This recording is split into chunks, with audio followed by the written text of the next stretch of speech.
رب اشرح لی صدری ویسر لی امری واحلل عقدۃ من لسانی یفقہوا قولی آمین یا رب العالمین۔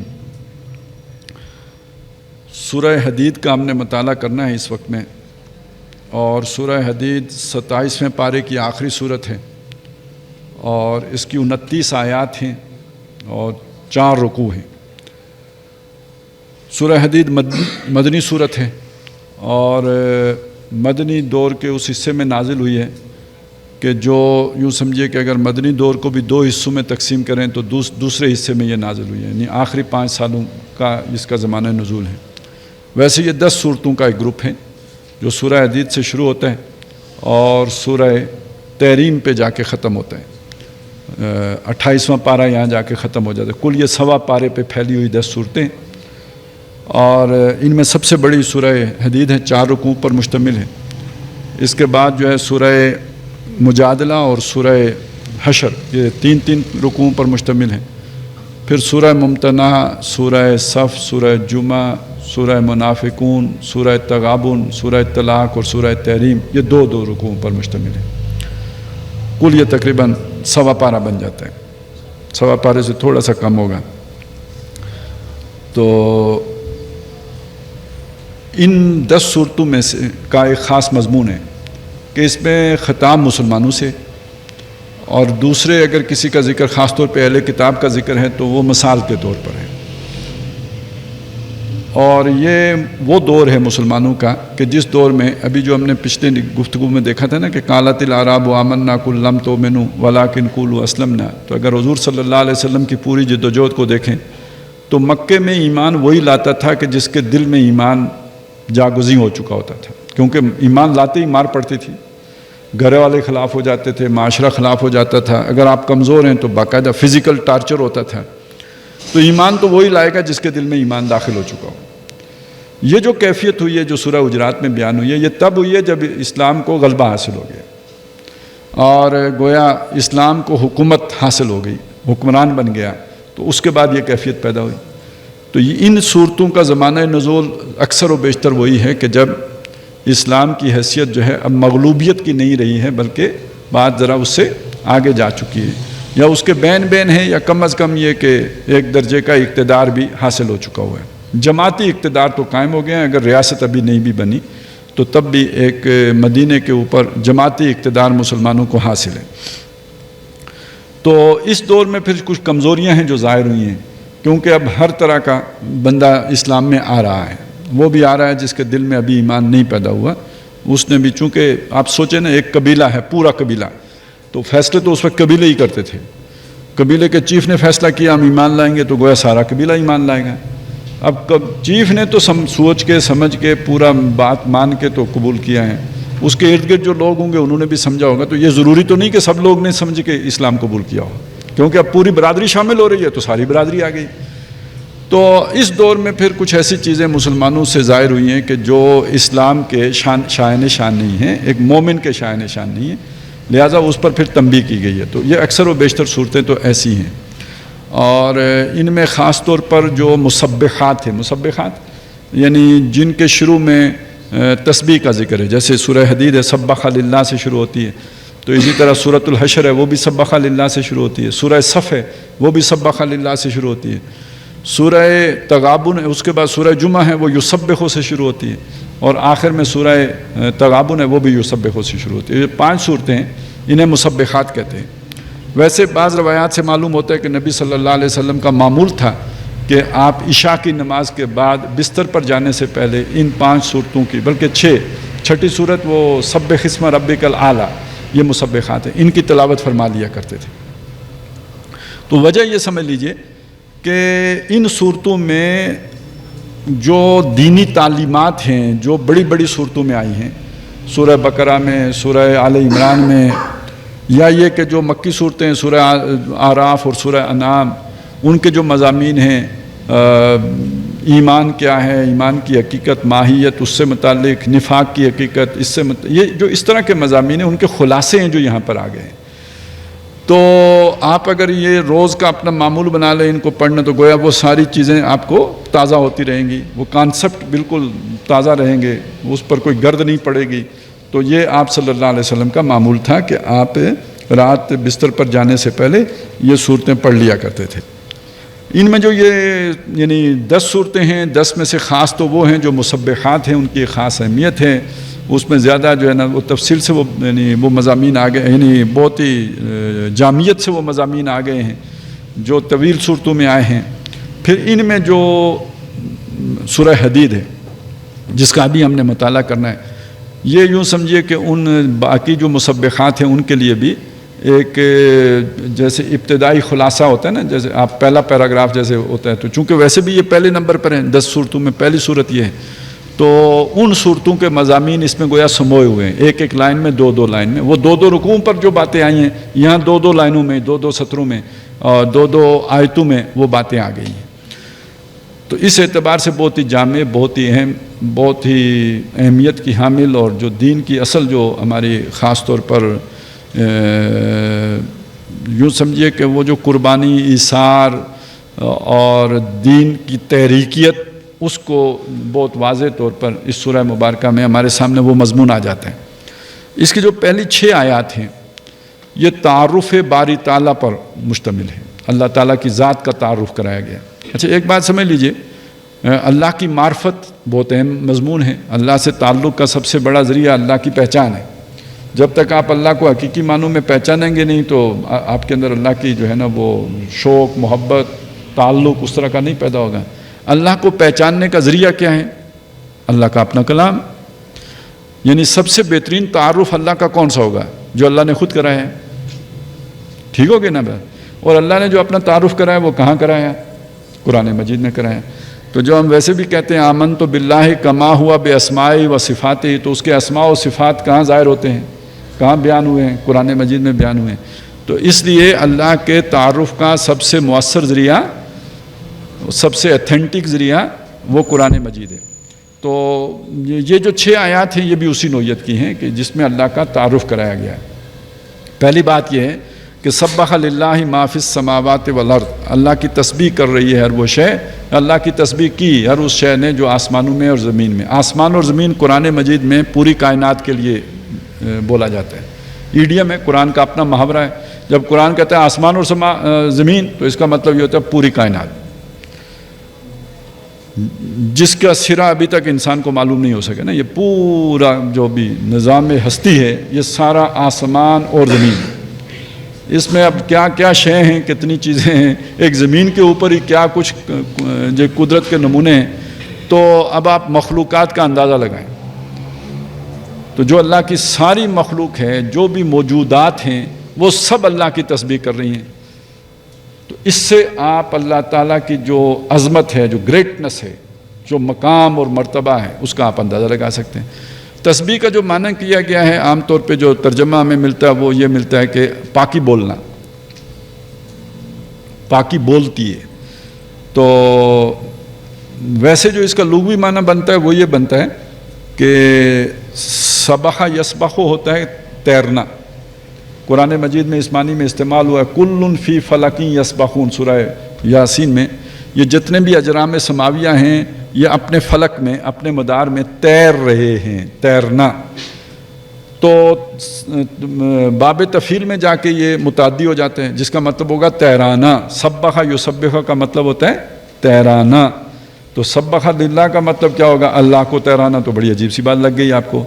تو ویسے تیرنا ہم استعمال کرتے ہیں صرف پانی پہ تیرنے کے لیے، عربی میں پانی پہ تیرنے کے لیے بھی استعمال ہوتے ہیں، ہوا میں تیرنے کے لیے بھی استعمال ہوتے ہیں، جس کے یعنی پروں کے ساتھ جیسے پرندے اڑتے ہیں، جس کے لیے ہم اڑنے کا لفظ استعمال کرتے ہیں، تو اس معنی میں بھی استعمال ہوتے ہیں۔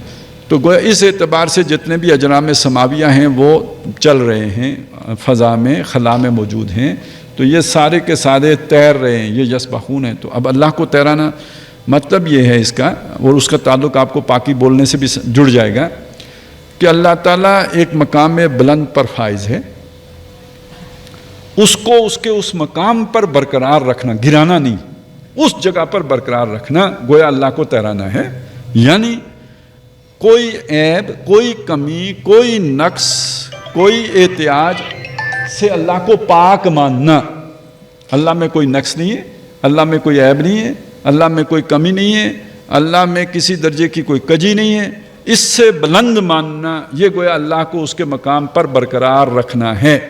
تو اب اتنی مشکل بات کو آسانی سے سمجھا دیا، پاکی بولنا، سمجھ آئی؟ پاکی بولنا یعنی پاکی بولنا اس کا مطلب لغوی معنی نہیں ہے، لیکن وہ پورا کانسیپٹ جو ہے نا وہ اس کے ساتھ کلیئر ہو جاتا ہے کہ اللہ کو اس کے مقام بلند پر برقرار رکھنا۔ اب سوال پیدا ہوا کہ ہر شے اللہ کی پاکی کیسے بول رہی ہے؟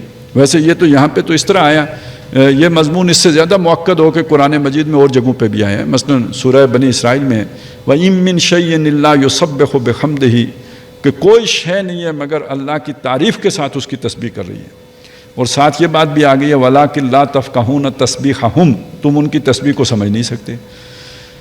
تو ایک تسبیح تو وہ ہے جسے ہم سمجھ سکتے ہیں اگر ہم سمجھنا چاہیں، اور وہ تسبیح یہ ہے کہ ہر شے اپنے وجود سے گواہ ہے کہ جو میرا صانع ہے، جو میرا خالق ہے، وہ ہر نقص عیب کمی سے پاک ہے، میرا وجود اس پر گواہ ہے کہ اس نے جس شان سے مجھے بنایا ہے۔ جیسے تصویر ایک اپنے مصور کا جو ہے نا وہ اس کے فن کا ایک ثبوت ہوتی ہے، تو اسی طرح ہر شے اپنے وجود سے اللہ تعالیٰ کی کاریگری پر گواہ ہے، گویا اللہ کو اس کے مقام بلند پر برقرار رکھے ہوئے۔ ایک یہ معنی ہے جو ہمیں سمجھ آ سکتا ہے، لیکن یہ کہ جیسے کہ میں نے آیت آپ کو سنائی ہے اس سے تو یہ پتہ چلتا ہے کہ ہر شے کو اللہ نے بھی دی ہے اور وہ اس زبان سے بھی اللہ کی تسبیح کر رہی ہے، وہ تسبیح ہماری سمجھ میں نہیں آ سکتی، ظاہر ہے وہ ہمارے بس سے باہر کی بات ہے۔ تو پہلی آیت میں تو یہ بات آ گئی جی، اللہ کا ایک تعارف آپ کے سامنے آ گیا، کون ہے جو آپ سے مخاطب ہے۔ اسی آیت کا جو دوسرا حصہ ہے اس میں فرمایا وَهُوَ الْعَزِيزُ الْحَكِيمُ وہ عزیز ہے اور حکیم ہے۔ عزیز کا مطلب زبردست اور حکیم کا مطلب دانا، حکمت والا، اور یہ عام طور پہ آپ قرآن مجید میں اکثر دیکھیں گے کہ یہ دونوں جوڑا ہو کے آتے ہیں، اکٹھے آتے ہیں۔ اصل میں یہ اکٹھے لانے کا مقصد کیا ہے کہ کلام سمجھانا انسان کو مقصود ہے۔ انسان یہ دیکھتا ہے کہ جس کے پاس طاقت ہوتی ہے تو وہ عقل کا استعمال نہیں کرتا ہے، وہ ڈنڈے کا استعمال کرتا ہے، وہ کہتا ہے میں جب کہہ رہا ہوں تو بس ٹھیک ہوگا، اب آپ نے یہ کرنا ہے کیونکہ میں کہہ رہا ہوں۔ تو وہ کوئی بھی پروجیکٹ لانچ کر دے وہ کروا کے چھوڑتا ہے، چی کرو کہ پڑی کرو اب چھوڑے گا نہیں، ٹھیک ہے، تو وہ تو پھر یوں کرتا ہے۔ تو اس لیے بتایا کہ یہ انسان کا تجربہ یہ ہے، تو آپ اس کے سامنے صرف عزیز رکھو گے تو وہ اس غلط فہمی کا شکار ہو جائے گا کہ وہ ڈنڈا چلانے والا ہے، لہذا اس کے ساتھ حکیم بھی لے کے آئے کہ وہ ہے، اس کی طاقت ہے، اتھارٹی ہے، لیکن وہ جو کام کرتا ہے وہ حکیمانہ ہوتا ہے، وہ حکمت بھرا ہوتا ہے۔ اس میں یہ تو انسانی سطح کی بات ہوتی ہے کہ حماقتیں ہوتی ہیں اتھارٹی سے، تو لیکن یہ کہ اس کی اتھارٹی کس حکمت کے ساتھ ہے۔ یہ پہلا تعارف آپ کے سامنے آ گیا اللہ کا۔ اگلی بات آئی، اور یہ آپ کے لیے اب جو تعارف آ رہا ہے یہ اجنبی ہوگا۔ فرمایا لہو ملک السماوات والارض آسمانوں اور زمین کی بادشاہی بھی اسی کی ہے۔ اگر آپ اس تعارف کو مان لیں تو کسی اور کو بادشاہ ماننے کا مطلب ہے اس بڑے بادشاہ کی بغاوت، سمجھ آئی؟ اس سے پھر پورا سیاسی نظام نکلے گا کہ انسان تو بادشاہ ہو ہی نہیں سکتا، بادشاہ تو اللہ ہے، آسمانوں اور زمین کا بادشاہ کون ہے؟ اللہ ہے، تو انسان بادشاہ نہیں ہو سکتا، انسان خلیفہ ہو سکتا ہے اس بادشاہ نے جس کو اپنا نائب بنایا ہو۔ اتھارٹی چونکہ نبی چونکہ اس کا بھیجا ہوا ہوتا تھا لہٰذا وہ اس کا ایک اتھینٹک نائب ہوتا تھا۔ اس کے بعد اللہ نے امت کو اس مقام پر فائز کر دیا ہے۔ یہ جو خود سے خلیفہ بن کے کھڑے ہو جاتے ہیں نا، ان کے پاس چٹھی نہیں ہوتی، اللہ کی طرف سے الاٹمنٹ لیٹر نہیں ہوتا ہے نا، وہ اتھارٹی نہیں ہوتی ان کے پاس، تو اصل میں بادشاہ تو وہ ہے۔ لہو ملک السماوات والارض یحیی و یمیت، ایک اور بات نہیں آ گئی ہے، یہ بھی سمجھ لیں، وہ زندہ رکھتا ہے، وہ مارتا ہے۔ اچھا، مارنے کا کم از کم ہم مسلمانوں کو اتنا یقین تو ہوتا ہے کہ وہ اللہ مارتا ہے، اللہ کے کہے بہت، اگرچہ کہ اس میں بھی کبھی کبھی بے ایمانی کر دیتے ہیں کہ فلانے اسپتال میں لے جاتے تو نہ مرتا، اس طرح کی باتیں ہمارے منہ سے نکل جاتی ہیں نا، تو یہ یعنی اس ایمان کے خلاف ہو جاتی ہیں۔ لیکن بالعموم ہم سمجھتے ہیں کہ مسلمانوں کا ماننا ہوتا ہے کہ اللہ ہی مارتا ہے، اللہ کے بتائے ہی موت آتی ہے، لیکن مسلمانوں کی عظیم اکثریت اس بات سے ناواقف ہے کہ اللہ زندہ رکھتا ہے۔ وہ تو سمجھتے ہیں ہم روٹی کھاتے ہیں تو زندہ ہیں، ہم جو ہے نا یہ نہ ہو تو یوں ہو جائے، تو وہ نہ ہو تو وہ ہو جائے. تو بہرحال قرآن مجید یہ بات کہتا ہے، یہ بتاتا ہے، یہ سمجھاتا ہے کہ کوئی ذی جان اپنی جان برقرار نہیں رکھ سکتا اگر اللہ نہ چاہے. یہ اللہ نے اس کی جان برقرار رکھی ہوئی ہے، چاہنے کی بات نہیں، اللہ نے اسے زندہ رکھا ہوا ہے. جیسے اس چھت کو اس پلر نے تھام کے رکھا ہوا ہے، اس طرح اللہ نے سب کو تھام کے رکھا ہوا ہے. ان کی زندگی اللہ کی دین ہی نہیں ہے، بلکہ یہ کہ اللہ کی بدولت برقرار ہے. یہ مطلب ہے یحیی کا. صرف زندہ کرنا اس کا مطلب نہیں ہے، زندہ رکھنا بھی اس کا مطلب ہے. یحیی و یمیت وہو علی کل شیء قدیر، اور وہ ہر شے پر قادر ہے، وہ سب کر سکتا ہے. یعنی آپ کو یہ عجیب لگے کہ اتنے لوگوں کو وہ بیک وقت کیسے زندہ رکھے ہوئے، ان کی ضرورتیں پوری کرنا، اہتمام کرنا، خشک و تر کا، تو وہ سب کر سکتا ہے، سب اس کی قدرت میں ہے، وہ قادر ہستی ہے. هو الاول والآخر والظاہر والباطن. اب یہ بہت ہی مشکل آیت ہے. وہی اول ہے، وہی آخر ہوگا، یہ تو بہت آسانی سے سمجھ میں آ جاتا ہے. یعنی جب کچھ نہیں تھا تو وہ تھا، جب کچھ نہیں ہوگا وہ تب بھی ہوگا. هو الاول والآخر. اب اگلا حصہ اس کا بہت مشکل ہے. والظاہر، وہی ظاہر ہے، وہی باطن ہے. تو ویسے ایک دعا ہے نبی صلی اللہ علیہ وسلم کی، اور اس دعا میں اس کی ایک کسی درجے میں تشریح مل جاتی ہے کہ اللہم انت الاول فلیس قبلک شیء وانت الآخر فلیس بعدک شیء، اور اس کے بعد وانت الظاہر فلیس فوقک شیء. تو اب یہاں ظاہر کا مطلب اوپر، سب بلندی مراد لے لیا گیا. اور وانت الباطن فلیس دونک شیء، اور یہاں دون بمعنی نیچے، یعنی تیرے نیچے اور کچھ نہیں، نیچے بھی تو اوپر بھی تو. تو یہاں ظاہر اور باطن کو اوپر اور نیچے کے معنوں میں لے لیا گیا. تو اگر آپ بھی یہی لے لیں تو بس آسانی ہو جائے گی، اور بالکل ظاہری معنوں میں لیں تو پھر یہ ہے کہ پھر تحقیق کریں. وَهُوَ بِكُلِّ شَيْءٍ عَلِيمٌ، اور وہ ہر شے کو جانتا ہے، سب اسے معلوم ہے. اصل میں بعض باتیں ہوتی ہیں تکوینی سطح کی. تکوین کی سطح کی بات کو آپ جب تشریح کی سطح پر لے کے آتے ہیں تو بہت بڑی گڑبڑ کر دیتے ہیں. تکوین کی سطح پہ شیطان بھی جو ہے نا اللہ کے حکم کا تابع ہے. شیطان اپنی مرضی نہیں کر سکتا، اللہ ہی کی مرضی چلتی ہے. اور تکوین کی سطح پر کوئی شے شر نہیں ہوتی، سب خیر ہی خیر ہوتا ہے. یہ تشریح کی سطح پر یہ شر ہے، یہ خیر ہے، اور یہ آزادی ہے، یہ تم چاہو تو کفر کرو، چاہو تم جو ہے مسلمان بنو، یہ سب تشریح کی سطح پہ ہوتا ہے. تکوین کی سطح پہ تو سب ڈٹرمنٹ ہے. اب اگر وہ تکوین کی بات کو تشریح کی سطح پہ لے آؤ تو پھر یہ ہے کہ دوزخ اور جنت، یہ سارے تصورات پھر گہنا جائیں گے کہ جب میں آزادی نہیں تھا تو پھر مجھ سے یہ سارا جو ہے نا یہ سزا کیوں، جزا کیا. تو اسی طرح یہ جو ظاہر و باطن کا معاملہ ہے یہ تکوین کی سطح کا معاملہ ہے، اور وجود حقیقی صرف اللہ ہی کا ہے. لیکن اگر آپ اسے تشریح صورت دینے لگ جائیں جیسے بعض لوگ دے لیتے ہیں، پھر اس سے شرک بن جاتا ہے، پھر ہم ماوست ہو جاتے ہیں. تو اذا قضا امرا فانما یقول له کن فیکون، نو ٹائم انوالومنٹ. اور تشریح کی سطح پر آ کر 6 دنوں میں بنایا. وہی ہے جس نے آسمانوں اور زمین کو بنایا 6، اور 6 دن کون سے ہیں؟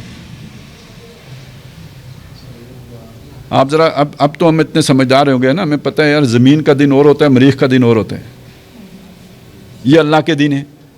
تو اللہ کے دن جو ہے نا وہ ایک دن 1000 سال کا بھی ہوتا ہے، ایک 10,000 سال کا بھی ہے، ایک 50,000 سال کا بھی ہے. اب پتہ نہیں ان میں سے کون سا ہے یہ، ٹھیک ہے نا. تو یہ اس سے یہ نہ سمجھیں کہ یہ 24 گھنٹے والے دن ہیں. ہفتے کو شروع ہوا تو جمعرات کو مکمل کر کے جمعے کو چھٹی کی، ٹھیک ہے نا، یہ نہ سمجھیے. هو الذی خلق السماوات والارض فی 6 ایام ثم استوى علی العرش، پھر عرش پر متمکن ہوا. عرش کیا ہوتا ہے جی؟ لوگوں نے کہا چھت، اور عرش اصل میں تو یعنی جو تخت ہوتا ہے، اور تخت استعارہ ہے بادشاہی کا. یعنی ایک بات یہ ہوتی ہے نا، باپ نے بیٹا پیدا کیا، بیٹا باغی ہو گیا اللہ گھر سے اور 2 علیحدہ وجود ہو گئے.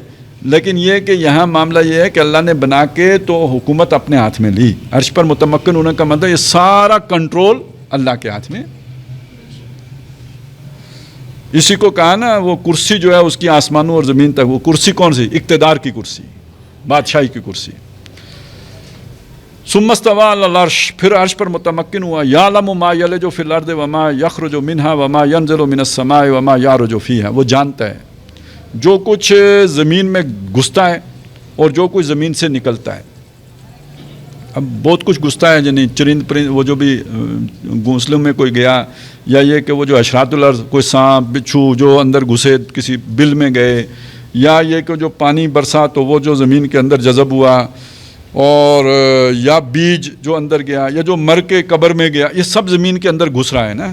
اور جو زمین سے نکل رہا ہے، جو بخارات نکل رہے ہیں، کوئی کونپل پھوٹ رہی ہے، کوئی نیا پودا جو ہے سوئی نکال رہا ہے، اور کوئی وہاں سے بل سے کوئی جو ہے نا وہ حشرات الارض میں سے باہر آ رہا ہے، تو کوئی چھپا ہوا رستم جو ہے نا اپنی کھو سے باہر نکل رہا ہے. تو یہ سب اس کے علم ہے. یعلم ما یلج فی الارض وما یخرج منها وما ینزل من السماء، اور جو آسمان سے اترتا ہے، فرشتے بھی اترتے ہیں، بارش بھی اترتی ہے، گرد و غبار بھی ساتھ نیچے آتا ہے، یہ جو کچھ بھی آسمان سے نیچے آ رہا ہے، جو روح لا کے کسی جان میں ڈالی جاتی ہے تو نفس میں، یہ سارا کا سارا کیا ہے، وہ جو آسمان سے اتر رہا ہے. اور وما یعرج فیہا، جو آسمان پر چڑھتا ہے، وہ بھی انسان کے اعمال بھی جاتے ہیں آسمان پر. اور یہ کہ اس کے علاوہ بخارات بھی اوپر اٹھ کے جاتے ہیں. پھر یہ ہے کہ جی وہ فرشتے انسانوں کو کی ارواح کو بھی لے کے جاتے ہیں، کسی کو جو ہے نا وہ علیین میں پہنچاتے ہیں، کسی کو سجین میں پہنچاتے ہیں. یہ سب آسمان پر چڑھ رہا ہے. یعلم ما یلج فی الارض وما یخرج منها وما ینزل من السماء وما یعرج فیہا وہو معکم اینما کنتم، وہ تمہارے ساتھ ہے جہاں کہیں بھی تم ہو. یہ سارا تعارف ہے نا. اچھا، یہ ایک دفعہ ترجمہ کرنے سے نہیں سمجھ، اس کا تو آپ کو مطلب وظیفہ کرنے کی ضرورت ہے نا. یہ چیزیں ہوتی ہیں جن کا وظیفہ کرنے کی ضرورت ہوتی ہے کہ یہ آپ دہراتے رہیں، پڑھتے رہیں، اور شعور کے ساتھ، ادراک کے ساتھ، تو آپ کی معرفت میں اضافہ ہوتا رہے گا. آپ کا جو یقین ہے وہ اس میں اضافہ ہوگا. قرآن یوں کر کے یقین پیدا کرتا ہے نا، ہوا معکم اینما کنتم واللہ بما تعملون بصیر. جو کچھ تم کرتے ہو اللہ تعالیٰ اسے دیکھتا ہے. یعنی کوئی بھی شے، تمہارے کوئی کام اللہ سے پنہا نہیں ہے، پوشیدہ نہیں ہے. لہو ملک السماوات والارض، پھر آ گئی وہی بات. اب یہ دیکھیے کتنے اسالیب میں آئی. پہلے تو عرش والا معاملہ بھی یہی ہے، ٹھیک ہے نا، وہ بھی اسی چیز کو بیان کر رہے ہیں. اور ان 6 آیات میں یہ دوسری دفعہ اللہ کی بادشاہی کا ذکر آ گیا. آسمانوں اور زمین کا بادشاہ وہی ہے. وَإِلَى اللَّهِ تُرْجَعُ الْأُمُورُ، کوئی نہیں، تھوڑی سی تمہیں عالم تشریح میں آزادی دی ہوئی ہے، تو یہ جتنے بھی معاملات ہیں نا دنیا کے، یہ پلٹ کر اللہ ہی کے پاس جائیں گے. یعنی جیسے وہ فائل ہوتی ہے نا آخری دستخط کے لیے جاتی ہے پرائم منسٹر کے پاس تو یا صدر کے پاس، تو اب یہ ہے کہ یہ جو پوری دنیا کا یہ نظام ہے، اس کا آخری فیصلہ جو بھی ہونا ہے وہ اللہ ہی نے، چونکہ بادشاہ وہ ہے تو فیصلہ اسی نے کرنا ہے.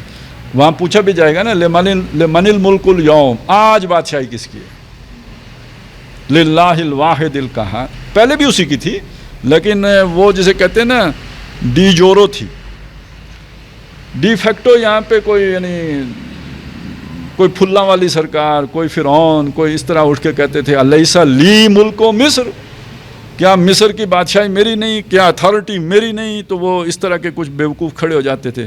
صفی ہونا منا، وہ جو ہم میں سے بیوقوف قسم کے لوگ ہوتے ہیں وہ اس طرح کے دعوے کر بیٹھتے ہیں اپنی اتھارٹی کے عزیز ہونے کے شوق میں.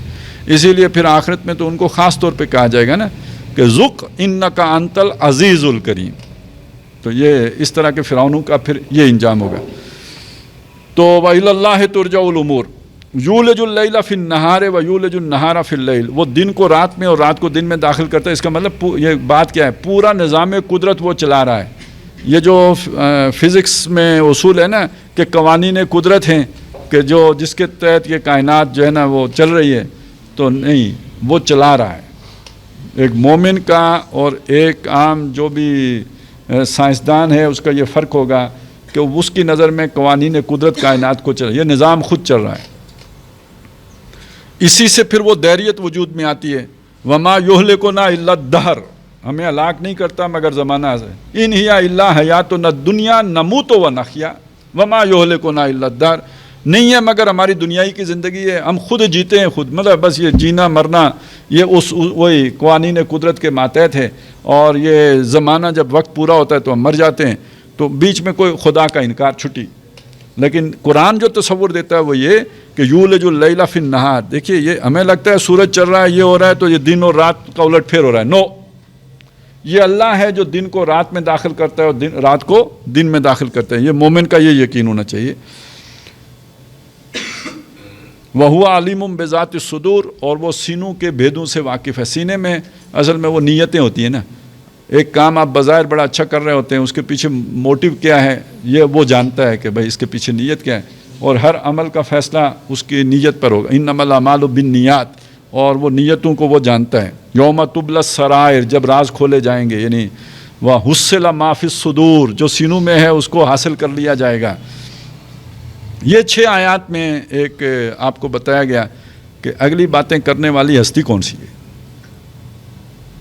آپ سے مخاطب کون ہے, مخاطب کون ہے آپ سے, کون ہے جو آپ سے بات, اس کی کیا ایٹریبیوٹس ہیں, کیا شان ہے اس کی, یہ ان 6 آیات میں بتایا گیا. اور اس کے بعد اس کا مطالبہ اگلی آیت میں آ گیا, اور مطالبہ بڑا سادہ سیدھا آسان, اس کے لیے کوئی پی ایچ ڈی کرنے کی ضرورت نہیں ہے اسے سمجھنے کے لیے. بڑا سیدھا سا مطالبہ ہے, آمنوا باللہ ورسولہ, اللہ اور اس کے رسول پر ایمان لاؤ. وانفقوا مما جعلکم مستخلفین فیہ, اور خرچ کرو اس میں کہ جس پر اللہ تعالیٰ نے تمہیں خلافت دی ہوئی ہے. دیکھیے کس سے بات کی جا رہی ہے, یہ انسانوں سے. شروع میں نے ایک بات معین کی تھی, ان صورتوں میں خطاب مسلمانوں سے ہے, اور یہ کون سے مسلمان ہیں, جو بعض جو روا روی میں آ گئے ہیں. تو اب ان سے کہا گیا کہ یہ جو تم نے ایمان لایا ہے یہ ایمان ابھی دل میں نہیں اترا ہے, تو آمنوا باللہ ورسولہ کا مطلب ہے دل و جان سے ایمان لاؤ. صرف قولی حد تک نہ رکھو بلکہ یقین والا ایمان لاؤ. اور انفقوا کا مطلب ہو گیا خرچ کرنا, اور استخلاف کہتے ہیں جان نشینی دینا. مما جعلکم مستخلفین فیہ, اس میں سے خرچ کرو جس پر ہم نے تمہیں استخلاف دیا ہے, جان نشینی دی ہے. تو دیکھیے میرے پاس جو مال ہے کس کا دیا ہوا ہے, اللہ کا. جو جائیداد ہے کس کی ہے, ہاں جی. اور جو اولاد ہے, اور یہاں تک جو میں ہوں, اور میرا ہاتھ, میری آنکھیں, میرے پاؤں, میری صلاحیتیں, میرا دماغ, میری عقل, میری سوچ, سب کس کا ہے, سب نعمتیں یہ دی ہوئی اللہ کی. ان کے اوپر اختیار اللہ نے مجھے دنیا میں عارضی اختیار دیا ہوا ہے. یہ جو عارضی اختیار ہے یہ میری خلافت ہے. ٹھیک ہو گیا نا. تو مجھے ابھی اللہ تعالیٰ نے اسلام آباد کا اقتدار نہیں دیا ہے, لیکن مجھے اللہ تعالیٰ نے ایک چھوٹی سی ریاست کا اقتدار دیا ہوا ہے نا. یہ میرا ہاتھ, یہ میرے پاؤں, یہ میرے حکم کے تابع ہیں. میں جدھر انہیں چاہوں ادھر چلیں گے. تو یہ اختیار مجھے اللہ نے دیا. بادشاہ حقیقی وہ ہے, اس نے اس پر مجھے تصرف دے دیا ہے. تو مطالبہ یہ آ گیا کہ اس میں سے لگاؤ اور کھپاؤ اللہ کی راہ میں. ابھی جو ہم نے مضمون پڑھا پچھلا, ٹھیک ہو گیا نا, قربانی. تو 2 مطالبے ہو گئے جی, پہلا ایمان لاؤ اور دوسرا انفاق. اور وہ جو پیچھے ہم نے پڑھا تھا اسے انفاق کی جگہ پہ لفظ آیا تھا جہاد. هل ادلکم علی تجارۃ تنجیکم من عذاب, سورہ صف ہے نا, وہ اسی سلسلے کی صورت ہے, دردناک عذاب سے جو بچائے. تو کیا ہے, تؤمنون باللہ ورسولہ, پہلی بات تو یہی ہو گئی. اور انفاق کی جگہ تجاہدون فی سبیل اللہ باموالکم وانفسکم آ گیا. تو اچھا ویسے یہاں پہ یہ سمجھ لیجئے قرآن مجید میں جہاں آتا ہے نا ایمان اور عمل, تو عمل کی تشریح آپ نے خود کرنی ہے یا قرآن سے سمجھنی ہے؟ تو جب آپ عمل سے مراد لے لیتے ہیں تسبیح, نماز, سجدہ, تو یہ آپ کی اپنی تشریح ہے. قرآن مجید عمل انفاق کو کہتا ہے, قرآن مجید عمل جہاد کو کہتا ہے.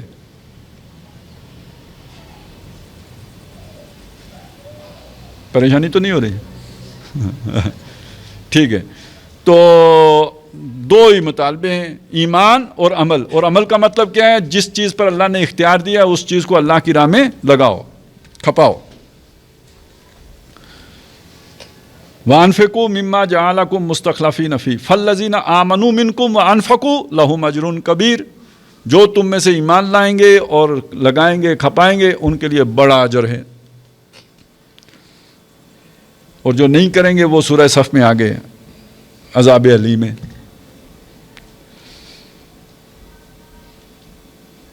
آگے 2 آیات میں یہ بتایا گیا کہ ان 2 مطالبات پہ کیا مسئلہ ہے کہ تم عمل نہیں کر رہے. پہلے کہا وَمَا لَكُمْ لَا تُؤْمِنُونَ بِاللَّهِ, مسلمانوں کیا ہو گیا کہ تم اللہ پر یقین نہیں کر رہے. اب میں ایمان کا ترجمہ یقین کر رہا ہوں یہاں پہ, کیونکہ مسلمان ہے تو ایمان تو ہے نا وہ قول والا. تو اے مسلمانوں کیا ہو گیا کہ تم اللہ پر یقین نہیں لاتے؟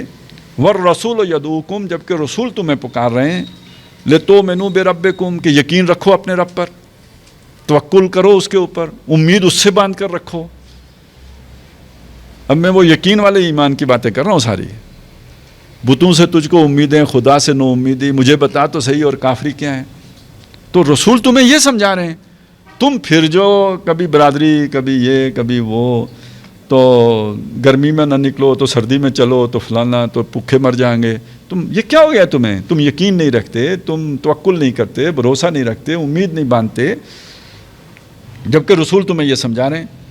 وَقَدْ أَخَذَ مِيثَاقَكُمْ إِن كُنتُم مُؤْمِنِينَ، حالانکہ اللہ تم سے میثاق لے چکا ہے، یا رسول تم سے میثاق لے چکے ہیں اگر تم واقعی ایمان والے ہو تو. اب دیکھیے یہ مسلمانوں سے خطاب ہونے کا یہ صاف یہاں پہ اشارہ آ گیا کہ بات مسلمانوں سے ہو رہی ہے جو یہ سمجھتے ہیں کہ ہم مسلمان. انہیں کہا کہ اگر تم واقعی مسلمان ہو تو پھر امید بھی رکھو، یقین بھی رکھو. اب اگلی آیت میں یہ بات آ گئی کہ یہ ایمان آتا کدھر سے؟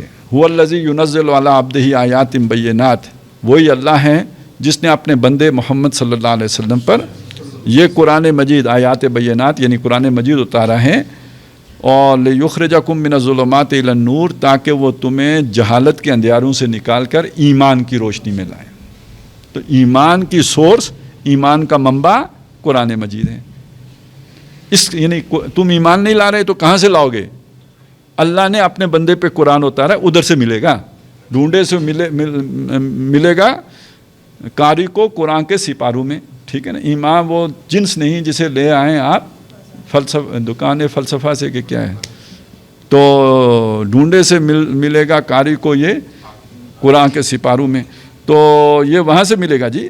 تو هو الذی ينزل علی عبدہ آیات بینات لیخرجکم من الظلمات الی النور وان اللہ بکم لرؤوف الرحیم، اور بے شک اللہ تعالیٰ تمہارے لیے بہت ہی نرمی کرنے والا، نہایت مہربان ہے. یہ اس کی مہربانی ہے، اس کی عنایت ہے کہ اس نے تمہارے لیے ایمان کا اتنا بڑا جو ہے منبع، اتنا بڑا سرچشمہ تمہارے جو ہے نا ہاتھوں تک پہنچا دیا ہے. تو پہلا مطالبہ تھا ایمان، اس کے حوالے سے 2 آیتیں، ایک میں ڈانٹا گیا کہ کیا ہو گیا تم یہ نہیں کر، وہ یقین نہیں پیدا کر رہے، اور دوسری میں اپنی نعمت گنوائی کہ اس ایمان کی یہ سورس ہے جو ہم نے تمہیں دے دی. اب دیکھیے دوسرا مطالبہ تھا انفاق، اس کے حوالے سے فرمایا وَمَا لَكُمْ أَلَّا تُنْفِقُوا فِي سَبِيلِ اللَّهِ، کیا ہو گیا ہے کہ تم اللہ کی راہ میں خرچ نہیں کر رہے، لگا نہیں رہے، کھپا نہیں رہے. وَلِلَّهِ مِيرَاثُ السَّمَاوَاتِ وَالْأَرْضِ، حالانکہ آسمانوں اور زمین کی میراث تو اللہ ہی کی ہے. تم مرو گے، جو کچھ چھوڑ کے مرو گے وہ اللہ کے حکم کے مطابق ہی تقسیم ہوگا، اور بہرحال آخر میں تو سبھی چھوڑ جائیں گے. کل من علیہا فان ویبقی وجہ ربک ذو الجلال والاکرام، تو یہ ساری میراث بالآخر تو اللہ ہی کے پاس چلی جانی ہے. تو وللہ میراث السماوات والارض، یعنی اللہ کو دینے میں باک نہیں ہونا چاہیے، اپنے ہاتھ سے دے دو، جانا ویسے بھی وہی ہے، تو آپ جب ہاتھ سے دے دو گے تو ثواب ہو جائے گا. لا یستوی منکم من انفق من قبل الفتح وقاتل، تم میں سے برابر نہیں ہو سکتا وہ کہ جس نے خرچ کیا ہو اللہ کی راہ میں اور جنگ کی. اب دیکھیے یہاں جنگ کا لفظ آ گیا، یہ انفاق کے اندر ہی سے نکلا ہے، کیونکہ جان جب آپ لگائیں گے تو وہ مال یعنی وہ صورت بن جائے گی جنگ کی. تو 2 چیزوں کا انفاق ہے، مال کا انفاق اور جان کا. تو وہ جان والا اس کو جنگ کہتے ہیں. تو جو لڑنے والے ہیں وہ جو خرچ کرنے والے ہیں یہ برابر نہیں ہو سکتے جنہوں نے فتح سے پہلے خرچ کیا یا جنگ کی، اور جنہوں نے فتح کے بعد جنگ کی. اس کا مطلب ہے ابھی فتح نہیں آئی، جنگ ہو رہی تھی، فتح ابھی نہیں آئی تھی. سمجھ آئی میری بات کہ میں کچھ کہہ رہا ہوں؟ ہمارے بعض دوست یہ سمجھتے ہیں کہ بس مدینے میں آ کے ریاست قائم ہو گئی تھی، فتح آ گئی تھی، تو یہ تو ابھی جنگ تو ہو رہی تھی، فتح ابھی نہیں آئی تھی. یعنی فتح سے مراد کیا ہے؟ یعنی اسلام کے لیے اوپننگ پیدا ہو جانا، اسلام کو غلبہ ایسا حاصل ہو جائے کہ گویا اب وہ فاتح ہو گیا ہے، اب اسے حکمرانی اسے غلبہ ہو گیا ہے، وہ ظاہر ہو گیا ہے. تو یہ تو ابھی کیفیت پیدا نہیں ہوئی. تو جب اسلام، اس کا مطلب اسلام کا بھی غربت کا دور ہے، تو غربت کے دور میں اسلام کا ساتھ دینا اور اس کے لیے جان مال لگانا، اس کا درجہ بہت بلند ہے. آج کل ایک وہ ہوتا ہے نا، پتہ نہیں، جب ایک کسی کے پاس اقتدار ہو پھر اس کو نکال دیا جائے اقتدار سے، تو بہت سے طوطے اڑ کر وہ دوسری طرف چلے جاتے ہیں، تو ان طوطوں کو کیا کہتے ہیں جی؟ لوٹے۔ تو ظاہر ہے یعنی اس طرح کے آدمی کو اچھا نہیں سمجھا جاتا کہ جو جب اقتدار ہو تو ساتھ ہو اور جب اقتدار نہ ہو تو ساتھ چھوڑ جائے، لوٹا سمجھا جاتا ہے۔ تو لیکن یہ کہ جب ابھی آپ بالکل ہی اکیلے ہوں، کوئی آپ کا ساتھی نہ ہو، اس دور میں جس نے آپ کا ساتھ دیا وہ کتنا اچھا ساتھی ہوگا۔ تو لا یستوی منکم من انفق من قبل الفتح وقاتل اولئک اعظم درجۃ من الذین انفقوا من بعد وقاتلوا، ان کا درجہ بہت بلند ہے جو بعد میں جب اسلام جو فاتح ہو گیا تو اس کے بعد جو ایمان میں آئے ان سے ان کا درجہ بہت بلند ہے۔ وَكُلًّا وَعَدَ اللَّهُ الْحُسْنَى، اور اللہ کا سب سے اچھا وعدہ ہے، یعنی وہ جو بعد والے آئے جنت ان کو بھی مل جائے گی، لیکن وہ جو السابقون السابقون اولئک المقربون فی جنات النعیم ثلۃ من الاولین وقلیل من الاخرین، اور یہ جو بعد والے ہیں یہ اصحاب الیمین ہوں گے، اور یہ ثلۃ من الاولین بھی ہوں گے اور ثلۃ من الاخرین بھی ہوں گے، تو یہ ان کا وہ والا درجہ جو ہے وہ والا نہیں ہو سکتا۔ وَكُلًّا وَعَدَ اللَّهُ الْحُسْنَى، لیکن یہ یاد رکھیے کہ آج اسلام غالب نہیں ہے، مغلوب ہے، اور آج اسلام کے لیے جد و جہد کرنا، یعنی اس کے غلبے کی جد و جہد کرنا، وہ مصداق بنے گا اس بات کا۔ باقی نمازیں روزے تو اس سے تو خیر ابھی عید وغیرہ پہ آپ دیکھیں گے قربانی، وہ تو وہ لوگ بھی کرتے ہیں کہ جو اسلام کے غالب کرنے کی راہ کی سب سے بڑی رکاوٹ ہے۔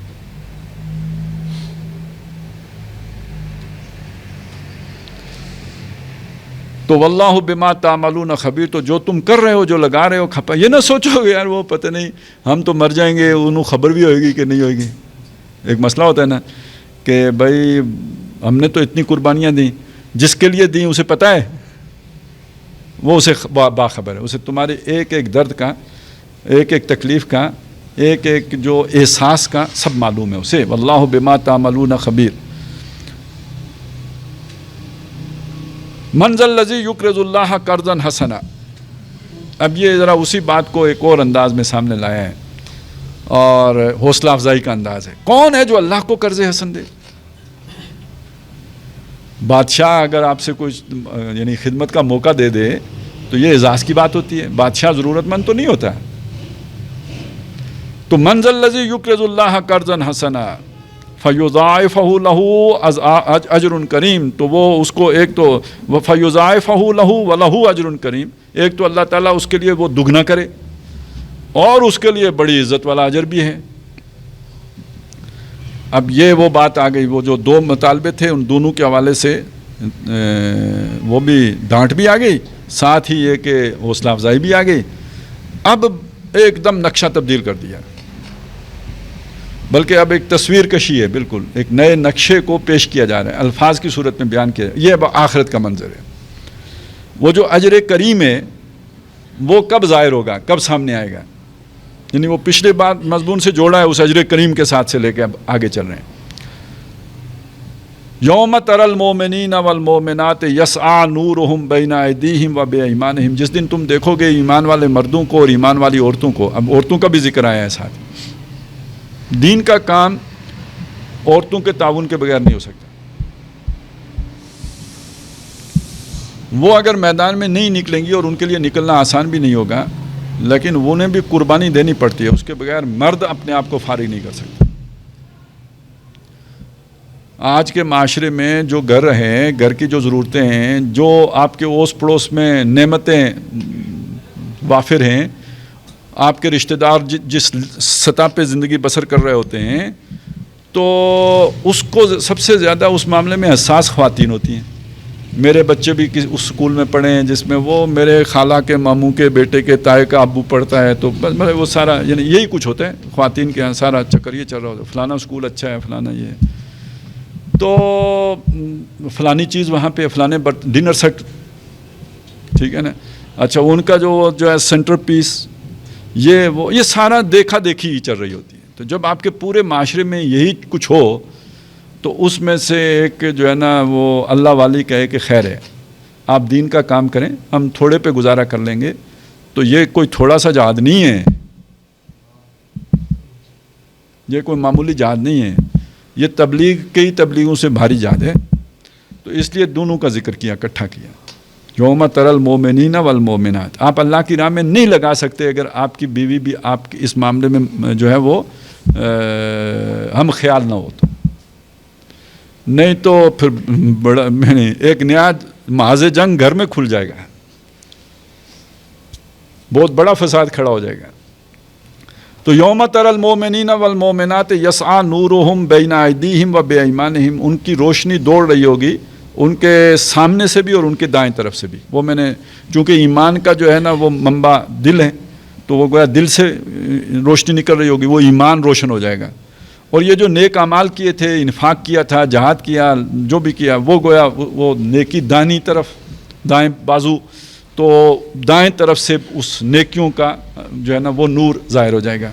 کسی کا بہت معمولی ہوگا، بمشکل پاؤں میں دیکھتا ہوگا، کسی کا اتنا تیز ہوگا، حضور نے فرمایا صنعا تک اس کی روشنی چلی. یمن کا شہر ہے، مدینے سے یمن تک گویا اس کی روشنی چلی جائے گی.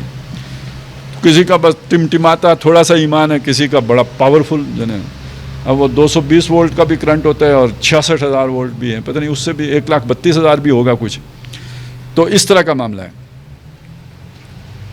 بشراکم الیوم جنات تجری من تحتہا الانہار خالدین فیہا، یعنی وہ پوری سچویشن گویا یہ اعلان کر رہی ہوگی کہ تمہارے لیے خوشخبریاں ہیں اس جنت کی کہ جو تجری من تحتہا الانہار، جن کے درمیان نہریں چلتی ہیں، ہمیشہ اس میں رہنا ہے. ذالک هو الفوز العظیم، اور یہ سب سے اصل بڑی کامیابی یہی ہے. دنیا میں ایک دین قائم ہو یا نہ ہو یہ بڑی کامیابی نہیں ہے، بڑی کامیابی یہ ہے کہ آپ جنت چلے جائیں. لیکن جنت جانے کے لیے دین کی قائم کرنے کی جدوجہد کرنی ہوگی. اچھا یہ تو منظر ایک ہو گیا. دوسرا منظر، یوم یقول المنافقون والمنافقات للذین آمنوا انظرونا، جس دن منافق مرد اور منافق عورتیں کہیں گی ان لوگوں سے جو ایمان لائے، انظرونا، اب یہاں ہماری طرف دیکھو اس کا لفظی معنی ہوگا، لیکن یہ اصل میں ہوتا ہے مہلت دو، ہمیں دیکھو یعنی ہمارا خیال کرو. آپ آگے نکل گئے ہم پیچھے رہ گئے، ہمیں ساتھ لے کے چلو. انظرونا نقتبس من نورکم، ہم تمہارے نور سے اقتباس کریں. اقتباس کا لفظ اسی سے بنا ہے نا. آپ کسی کے مضمون سے کوئی پیس اٹھا کے اپنے مضمون میں شامل کر لیتے ہیں تو آپ اسے کہتے ہیں اقتباس شامل کیا. تو یہ وہی ہے، تاکہ نور تو آپ کا ہے، اس سے ہم بھی فائدہ اٹھائیں، اقتباس کریں اس سے. قبس ہوتا ہے انگارہ، اور اس پہلے وقتوں میں یہاں کوئی بزرگ اگر ہوں تو نہیں تو جس کے گھر میں بزرگ ہیں ان سے پوچھیے گا کہ پہلے وقتوں میں رات کو آگ جو ہے نا وہ دبا دیتے تھے سواگے میں، ماچ سے نہیں ہوتی تھی. صبح اٹھ کے ایک انگارہ اٹھاتے تھے، وہ ایک جو ہے نا اس میں کوئی گھاس پھوس رکھ کے تو اس میں رکھ کے پھر پھونکے مارتے تھے اور وہ پھر اس سے وہ جل اٹھتا تھا. اچھا جن کے پاس اتنی موٹی موٹی لکڑیاں نہ ہوں کہ ان کا انگارہ صبح تک وہ جو ہے نا وہ باقی رہ سکے، تو وہ پھر اوس پڑوس سے بھی بندہ آ جاتا تھا کہ انگارہ لینے، انگارہ مانگنے آ جاتا تھا، وہ پھر آپ کے انگارے سے جا کے اپنی آگ جلائے گا. یہ اقتباس ہے. قبس سے اقتباس، یعنی دوسرے کی انگارے سے اپنی انگیٹھی جلا لینا. سمجھ آ گئی بات؟ تو اسی طرح کسی کے مضمون سے اٹھا کے اپنے مضمون میں شامل کر لینا، وہ انگارہ لے لینا وہاں سے. تو یہ وہ چیز ہے تاکہ آپ کی روشنی سے ہم بھی فائدہ اٹھائیں. قیل ارجعوا وراءکم، کہا جائے گا کہ پیچھے چلے جاؤ. مطلب ہے یہ تو روشنی دنیا سے بیٹری چارج کرانی تھی بھائی. فلتمسوا نورا، وہاں سے جا کے روشنی تلاش کر کے لاؤ. فضرب بینہم بسور لہ باب، تو ان کے درمیان ایک دیوار حائل ہو جائے گی جس کے بیچ میں ایک دروازہ بھی ہوگا. اب یہ اصل میں یوں سمجھ لیجئے چھانٹی ہو گئی نا. روشنی والے آگے نکل گئے جن کے پاس روشنی نہیں تھی، یعنی وہ دو مطالبے جو تھے نا، ایمان لاؤ وہ نہیں ہے، ایمان نہیں ہے، دوسرا انفاق کرو وہ نہیں ہے، تو روشنی نہیں ہے، تو پیچھے رہ گئے، چھانٹی ہو گئی، بیچ میں دیوار آ گئی. اب دوبارہ مکس نہیں ہو سکتے، علیحدہ علیحدہ کر دیے گئے، بیچ میں دیوار کھڑی کر دی گئی. اور باطنہ فیہ الرحمہ، جو ان سائڈ ہے وہاں رحمت ظاہر ہو جائے گی. آئیے بیٹھیے پیجیے کھائیے اٹھیے، یہ کیجیے وہ کیجیے، بس آؤ بھگت. اور جو وظاہرہ من قبلہ العذاب، اور جو باہر والی سائڈ ہے ادھر اللہ کا، ادھر ہی لاٹھی چارج، چل تیری ایسی تیسی، کام شروع ہو گیا. اب جب یہ ہوگا، دیکھیں ابھی یہ اکٹھے ہیں، میں بھی عبد الرحمن وہ بھی عبد الرحمن، ایک عبد الرحمن آگے چلا گیا، دوسرا عبد الرحمن پیچھے رہ گیا. اب عبد الرحمن حیران، اس نے کہا یار یہ کیا ہو گیا. یہ فرشتے خارجی ہو گئے ہیں کیا؟ نہیں سمجھ آئی؟ چلیں، تو یہ ہمارے ساتھ کیا کر دیا یہ یاد؟ الم نکم معکم، کیا ہم مسلمان نہیں ہیں؟ آپ دیکھیے نا، وہ ابھی یہ جو پرویز مشرف ہے، کیا کیا اس نے الٹے کام نہیں کیے، اس کے بعد یہی کہتے ہیں نا، کیا میں مسلمان نہیں ہوں؟ تو وہاں بھی جو وہاں ہوں گے وہ کہیں گے کیا ہم مسلمان نہیں؟ الم نکم معکم، کیا ہم تمہارے ساتھی نہیں ہیں؟ قالوا بلا، وہ کہیں گے کیوں نہیں، یس ہاں تو سید پرویز مشرف تھے. قالوا بلا ولکنکم فتنتم انفسکم، لیکن آپ نے اپنے آپ کو فتنے میں ڈالا، اپنی جانوں کو خود فتنے میں. فتنہ کیا ہے؟ واٹ از فتنہ؟ یہ کون ہوتا ہے جو اپنے آپ کو جان بوجھ کے آزمائش میں ڈالے؟ کوئی ہے؟ یہاں تو کہا گیا جان بوجھ کے فتنے میں ڈالا. فتنہ کیا ہے؟ او بھائی، انما اموالکم واولادکم فتنہ. مطالبہ تم سے یہ تھا یہ لگاؤ، تم نے ان سے کی محبت، ہو گیا فتنہ. آگے سمجھ؟ تو تم نے وہ لگانے کے بجائے بچا بچا کے رکھا. وہ جو میں نے سمجھایا تھا نا کہ یہاں الٹی ترتیب ہے، بچانا نہیں ہے لگانا ہے. شکستہ ہو تو عزیز تر ہے نگائے آئینہ ساز میں. جس نے بچایا، مال بھی بچایا، جان بھی بچائی، نہیں لگائی، وہ فتنے میں پڑ گیا. وَلَٰكِنَّكُمْ فَتَنْتُمْ أَنفُسَكُمْ، محبت ان چیزوں کی دل میں گھر کر گئی، فتنے میں پڑ گیا. وَتَرَبَّصْتُمْ، اور تم گو مگو. تربص، تردد، تذبذب، اس کا مطلب کیا؟ Double minded. گو مگو، کروں نہ کروں، چلوں نہ چلوں، بڑھوں نہ بڑھوں. ایک کام، وہ جو نماز کی جب یہ ہوتی تھی نا اذان، تو پہلی صف میں عبداللہ ابن ابی ہوتا تھا. نبی صلی اللہ علیہ وسلم دیر بعد میں آتے تھے، صفیں لگ جاتی تھی. اچھا جب وہ آتے تھے، تشریف لاتے، یہ کھڑے ہو کے باقاعدہ، وہ جیسے نہیں ہوتے بادشاہوں کے دربار میں بادب با ملازہ ہوشیار، تو وہ یہ تو نہیں کہتا تھا، لیکن وہ لوگوں اللہ کے رسول تشریف لا رہے ہیں، مطلب اس سے ملتی جلتی بات. اور یہ کس کے ذمہ؟ عبداللہ ابن ابی. اس نے زیادہ اپنے آپ کو وفادار ثابت کیا ہوا تھا، نماز میں پہلی صف میں، اور غزوہ احد میں بھی پہلی قطار میں واپسی والی. سمجھ آئی؟ کیوں؟ وہاں پہ اب جان پہ بن گئی تھی، جان تو بچانی ہے نا. یہ ہے ساری مصیبت. تو تربص کیا ہے؟ تربص یہ گو مگو، یعنی وہ جو مشکل آئی، جب جان پر آئی تو جان لگاؤں یا نہ لگاؤں. جب مال دینا پڑ گیا تو دوں کہ نہ دوں. اگر دے دیا یار وہ بچے کی فیس بھی تو دینی ہے. کیا خیال ہے؟ اور نہیں ابھی تو بچی کے ہاتھ بھی پیلے کرنے، اور گھر بھی بنانا ہے، مکان بھی بنانا ہے. تو خیال آتا ہے دوں، خیال آتا ہے کہ نہ دوں. ایک کشمکش، ایک کشاکش، ایک گو مگو اپنے اندر، ایک چپ جو ہے نا تذبذب کی کیفیت اندر شروع ہو گئی. یہ کیفیت زیادہ دیر نہیں رہ سکتی. اس کیفیت کے ساتھ بندہ پاگل ہو جاتا ہے. جس بندے میں یہ کیفیت زیادہ دیر رہ جائے وہ پاگل ہو جاتے ہیں. یہ بعض مذہبی لوگ آپ کو پتہ ہے نا پاگل ہو جاتے ہیں. کیوں پاگل ہوتے ہیں؟ ان کے گھر کو اسٹڈی کر کے دیکھیے، وہ یہ کھینچا تانی میں رہتے ہیں. مسجد آتے ہیں تو مولوی ادھر کھینچتا ہے، گھر جاتے ہیں بیوی ادھر کھینچتی ہے، مصیبت خانے میں پھنس گئے. تو یا والد صاحب ہیں یا برادری ہے، جو بھی ہیں، تو یہ زیادہ عرصہ یہ یعنی پینڈولم میں بندہ نہیں رہ سکتا، پاگل ہو جائے گا. تو پھر کیا ہوتا ہے؟ آدمی بہت جلد یکسو ہو جاتا ہے، ایک طرف ہو جاتا ہے، وہ دائیں ہو یا بائیں ہو. وَارْتَبْتُمْ، اور تم شک میں پڑ گئے. یعنی یہ جب پروسیس سٹارٹ ہوتا ہے نا، جیسے ٹی بی ہوتی ہے نا، سٹیج 1، سٹیج 2، سٹیج 3، جیسے کینسر ہوتا ہے، کہتے ہیں وہ جو 4th سٹیج میں ڈائیگنوز ہوا. تو یہ بیماری بھی جو ہے نا، اس کی بھی سٹیجز ہیں. پہلا درجہ، دوسرا درجہ، تیسرا درجہ. تیسرے درجے میں جا کے بندہ شک کہاں کس میں پیدا ہوتا ہے؟ ایمان میں. اور یہاں پہ پھر وہ علامہ صاحب جو آ کے اس شک کے عین مطابق ضرب لگاتے ہیں، وہ معلوم ہوتا ہے دنیا کے سب سے بڑے مفتی تو یہ ہیں. آگے سمجھ؟ جس کو اقامت دین کی سمجھ آتی ہے اور اس کے بعد وہ مرن جوگا کام نہیں کرنا چاہتا، تو اسے اس لیے گامدی صاحب پسند آتے ہیں.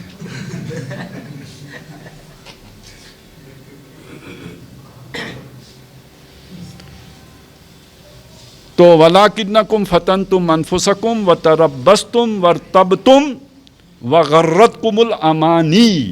امانی خواہشات، امیدیں، مستقبل کے سہانے سپنے، وشفل تھنکنگ، یہ سارا کچھ اس میں آ جائے گا. انہوں نے تمہیں دھوکہ دیا. وہ کیا سناتے ہیں؟ یہ تعبیر کی غلطی والے سارے یہی کچھ ہے نا. الفاظ بہت جو ہے نا وہ چمکیلے لشکیلے، زخرف القول، لیکن اندر سارا ارتداد چھپا ہوتا ہے. وغرتکم الامانی حتی جاء امر اللہ، اسی میں موت آ گئی. وغرکم باللہ الغرور، شیطان دھوکے باز کے یہ ایجنٹ تھے جنہوں نے تمہیں دھوکہ دیا ہے.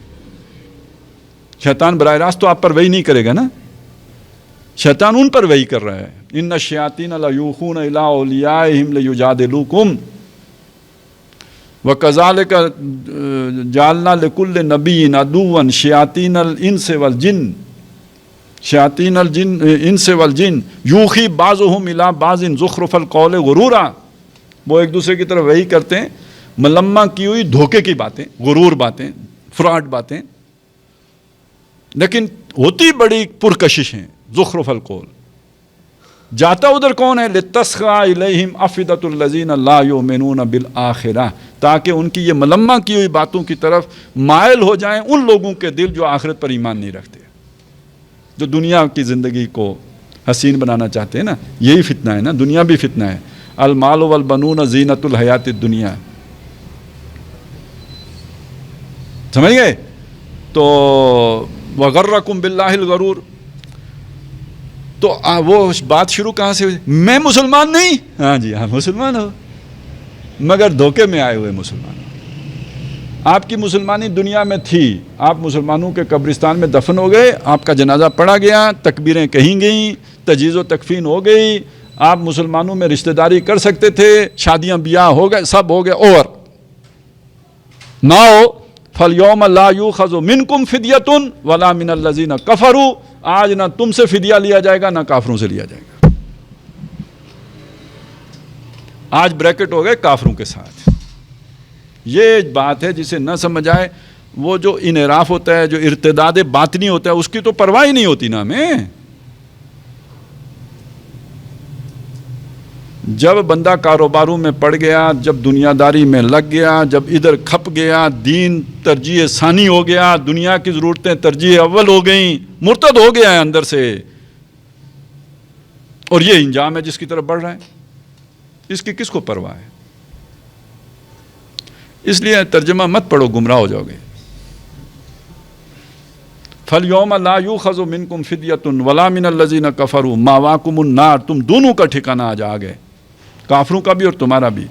تم سے کوئی فدیہ بھی نہیں لیا جائے گا. ہِیَ مَوْلَاكُمْ، وہ تمہاری ہمدرد ہے، وہ تمہاری غم گسار ہے. یہ طنز ہے.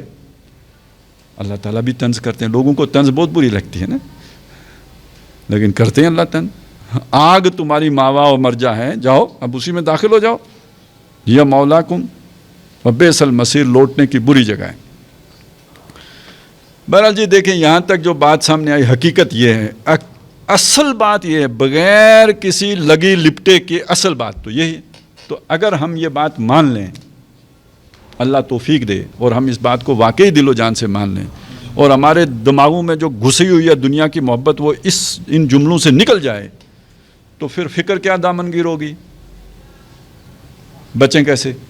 تو فرمایا الم یعن للذین آمنوا ان تخشع قلوبہم لذکر اللہ وما نزل من الحق. تو کیا وقت نہیں ہے؟ یعنی یہ حقائق ہیں، سمجھ اگر آ گئی ہے تو کیا یہ ٹائم نہیں ہے کہ تمہارے دل اللہ کی یاد کے آگے جھک جائیں؟ اور اللہ کی یاد سے مراد جو اللہ نے حق میں سے نازل کیا، یعنی قرآن کے ان فرمودات کے آگے دل سرنڈر کر جائیں.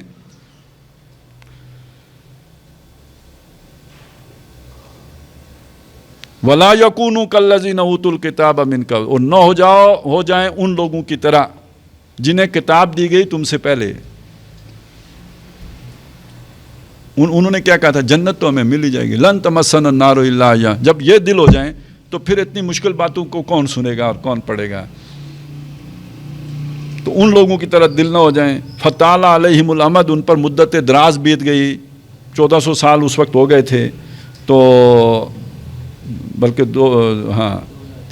تو 2000 ہو گئے تھے. 1400 سال کے بعد تو عیسیٰ علیہ السلام آئے, 6 اور اوپر گزر گئے, ہمیں بھی 15 ہو گئے. فقست قلوبہم, تو ان کے دل سخت ہو گئے. وکثیر منہم فاسقون, اکثریت ان کی نافرمانوں کی ہو گئی.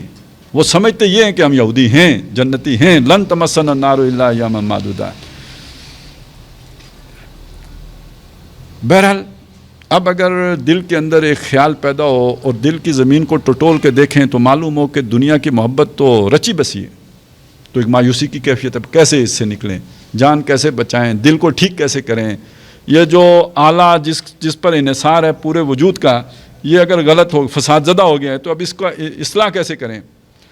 فرمایا اے مایوس نہ ہو, اعلموا ان اللہ یحیی الارض بعد موتہا, بے شک اللہ تعالیٰ زمین کو زندہ کر دیتا ہے اس کے مر چکنے کے بعد. یعنی مطلب کیا ہے یہاں پہ, یہ تو مشاہدہ ہے نا. ابھی پچھلے دنوں بارشیں نہیں ہو رہی تھی تو دیکھی نا یہاں بھی زمین کا کیا حالت ہو گئی تھی. تو بارش ہوئی, ہرے بھرے درخت ہو گئے ایک دم, تو یہ گویا مردہ کو زندہ کرنا ہے. تو اس مشاہدے کو بنیاد بنا کر یہ سمجھو کہ اللہ مردہ دل کو بھی زندہ کر لیتا ہے. تو کیسے ہوگا, نسخہ اللہ سے سیکھو. نسخہ کیا جی؟ نسخہ ہے قد بینا لکم الآیات لعلکم تعقلون. اس سے پہلے ہم اپنی آیتوں میں اس چیز کو کھول چکے ہیں تو تاکہ تم سمجھو, لیکن اب وہ اس کا خلاصہ ہے جو سامنے آ رہا ہے.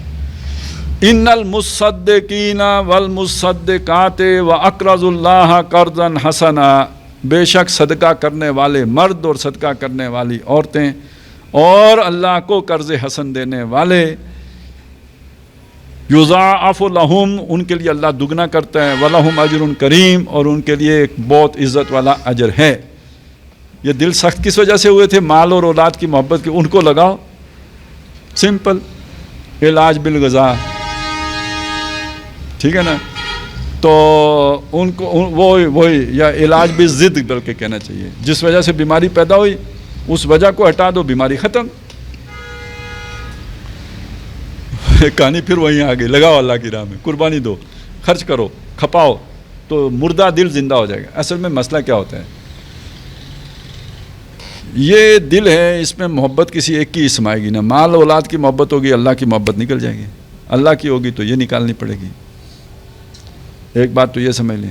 دوسری بات یہ سمجھ لیں کہ وہ عیسیٰ علیہ السلام نے سمجھائی ہے کہ دیکھو مال زمین پر جمع نہ کرو, یہاں پر ڈاکہ بھی پڑ جاتا ہے, چوری بھی ہو جاتی ہے, گھن بھی لگ جاتا ہے, بڑا نقصان ہو جاتا ہے. مال اللہ کے پاس جمع کرو جہاں محفوظ رہے گا. اگلی بات ہے, سنو, تمہارا دل وہاں ہوگا جہاں تمہارا مال ہوگا. تو وہ ہم کہتے ہیں جی جا کے چلا کاٹو, جا کے بھائی یہ کرو, پتہ نہیں مراقبہ کرو, یہ ساری جو ہے نا بائی پاس ہم نے ڈھونڈے ہیں. مال نہیں خرچ کرنا چاہتے. نہیں تو آپ اللہ کی راہ میں آپ نے جب لگاؤ گے تو جہاں آپ کا مال ہوگا وہیں پر آپ کا دل ہوگا. یہ جن لوگوں کے اعزاء دنیا میں ان کی زندگی میں فوت ہو جاتے ہیں تو ایک اعتبار سے بڑا نقصان ہوتا ہے, لیکن دوسرے اعتبار سے آپ ان کو بڑا مطمئن پائیں گے کہ انہیں یہ اطمینان ہوتا ہے یعنی مر کے ان سے ملاقات ہو جائے گی.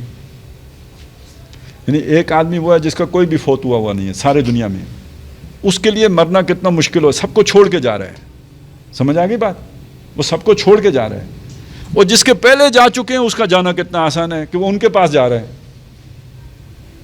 یہی معاملہ ہے کہ جو جب آپ نے اللہ کی خاطر اپنا سب کچھ مخلص خلوص سے دے دیا اللہ کی, اب آپ کے لیے موت بڑی آسان بات ہے. جیسے آپ سعودی عرب سے واپس گھر آ رہے ہوں 10 سال محنت کر کے, تو بالکل ایسی ہی کیفیت ہوگی. یا جیسے پورا دن روزہ رکھ کے شام کو افطاری کر رہے ہوں, ایسی کیفیت ہوگی, کیونکہ آپ کا تو سارا سرمایہ ادھر جمع ہے. تو ان المصدقین والمصدقات واقرضوا اللہ قرضا حسنا یضاعف لهم ولهم اجر کریم والذین آمنوا باللہ ورسلہ اولئک هم الصدیقون. جو اللہ اور اس کے رسول پر ایمان لائے, اس یہ والا, وہ زبان والا نہیں, یہ والا جس میں ساری قربانی بھی شامل, یہی صدیق ہیں. والشہداء, اور شہداء ہیں عند ربہم, اپنے رب کے ہاں, لہم اجرہم ونورہم, ان کا اجر بھی ہے اور ان کی روشنی بھی ہے, نور بھی ہے, وہی نور جس کا پیچھے ذکر ہوا. والذین کفروا وکذبوا بآیاتنا, اور جنہوں نے جھٹلایا, جنہوں نے کفر کیا اور جھٹلایا ہماری آیات کو, اولئک اصحاب الجحیم, یہ دوزخ والے. اچھا یہ سارا کچھ جو ہے نا اس میں رکاوٹ کیا ہے؟ دنیا کی زندگی کی محبت. جہاں کے منصوبے. تو اب دنیا کی زندگی بیان کی، بتائی کہ اس کی حقیقت کیا ہے. فرمایا اعلموا انما الحیات الدنیا لعب و لہو و زینت و تفاخر بینکم و تکاثر فی الاموال والاولاد. یاد رکھو، جان لو کہ دنیا کی زندگی تو کھیل ہے، تماشا ہے، زیب و زیبائش ہے، اور باہم ایک دوسرے پر فخر کرنا ہے، اور مال اور اولاد میں ایک دوسرے پر زیادہ حاصل کرنے کا جو ہے ایک دوڑ مقابلہ کرنا ہے. یہ دنیا کی زندگی ہے. یعنی یہاں کی کل ایکٹیویٹی انہی چیزوں پر بیس کر رہی ہوتی ہے، کھیل کود، یا یہ کہ زیب و زیبائش، زینت، چکا چوند، اور یا یہ کہ ایک دوسرے مونچھ کا مقابلہ، ناک اونچی کرنا، پگ کا خیال رکھنا، یہ ایک مقابلہ بازی ہوتی ہے. اور یا پھر یہ کہ مال و اولاد میں ایک دوسرے سے زیادہ سبقت حاصل کر جانا، یہ ساری دوڑ ہوتی ہے. اس کو زندگی کے مختلف ادوار میں بھی تقسیم کیا گیا ہے کہ جب آدمی بچہ ہوتا ہے تو اس وقت اسے جو ہے نا زیادہ جو رجحان اس کا کھیل کی طرف ہوتا ہے، اور لہو اس میں شامل ہو جاتا ہے. جب ذرا تھوڑا سا سیانہ ہوتا ہے تو اب اس میں لذت بھی شامل ہو جاتی ہے، کھیل کے ساتھ لذت بھی آ جاتی ہے. ذرا اور جب ٹین ایج میں آتا ہے تو اب اس کے اندر فیشن، ہیئر سٹائل، ڈریسنگ، اب یہ سارا کچھ زیبائش یعنی میک اپ اور بیوٹی پارلر اور یہ سارا کچھ بھی شامل ہو جاتے ہیں. اور پھر ذرا جب وہ 18 سے 25-40 کے درمیان، 25-40 کے درمیان ہوتا ہے تو یہ وہ دور ہوتا ہے برادری، عزت، یہ خاندان اور مار دھاڑ، اس میں منہ اونچی رکھنا، اپنی پگ کا خیال رکھنا، عزت. اور جب 40 سے آگے جاتا ہے تو اب اگر ایک مونچھ کوئی کاٹ بھی دے تو دوسری خود کٹوا لیتا ہے، کہتے ہیں یار کیا لڑائی جھگڑے میں کوئی فائدہ نہیں ہے. اب اس کی سوچ بالکل بہت پریگمیٹک ہو جاتی ہے اور بڑا حقیقت پسند ہو جاتے ہیں. وہ رومانیت کا دور سارا ختم ہو جاتا ہے. اور یہ آخری دور ہے، قبر میں ٹانگیں لٹکی ہوتی ہیں تب بھی علم مزید کی خواہش نہیں ختم ہوتی ہے. تو یہ انسانی زندگی کا گویا سائیکل ہے. اچھا، آگے جو بات آ رہی ہے، اس کو تشبیہ دی ہے، وہ کس چیز سے دی ہے؟